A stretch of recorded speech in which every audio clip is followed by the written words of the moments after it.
사연 읽어볼게요. 결혼 전까지 남편이 바람 피운 걸 얼마 전에 알게 됐습니다. 지금 신혼인데 용서해야 하는지 헤어져야 하는지 아이가 생겨서 어떻게 해야 할지 모르겠네요. 바람은 상대방에게 씻을 수 없는 충격과 상처를 주기 때문에 해서는 안 되는 행동 중에 가장 대표적인 행동인데요.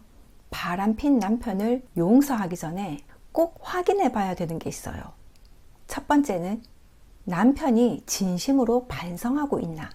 이걸 확인해 봐야 돼요. 단순히 미안해, 앞으로는 절대 그럴 일 없을 거야, 이렇게 말하는 것보다는 그 다음에 행동과 신뢰를 회복하기 위해서 노력하는 게 보여야 되거든요.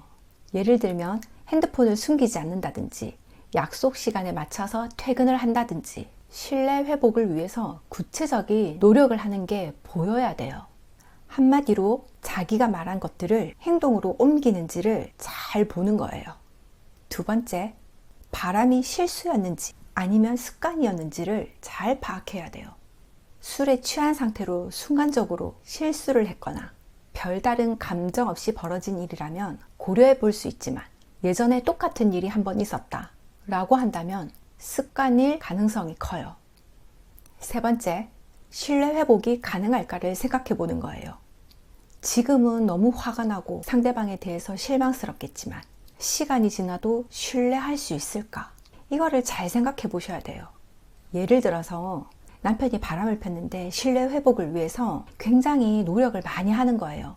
그런데 부인이 남편을 잘 믿지를 못해서 휴대폰을 검사한다든지, 조금이라도 늦으면 전화를 해서 계속 잔소리를 한다든지, 의심을 한다든지, 옛날 일을 또 소환해가지고 당신이 이렇게 바람을 폈잖아 라고 계속 얘기를 해서 남편을 피를 말리는 거예요. 그러면 부인인 당사자도 힘들고 남편도 힘들어요.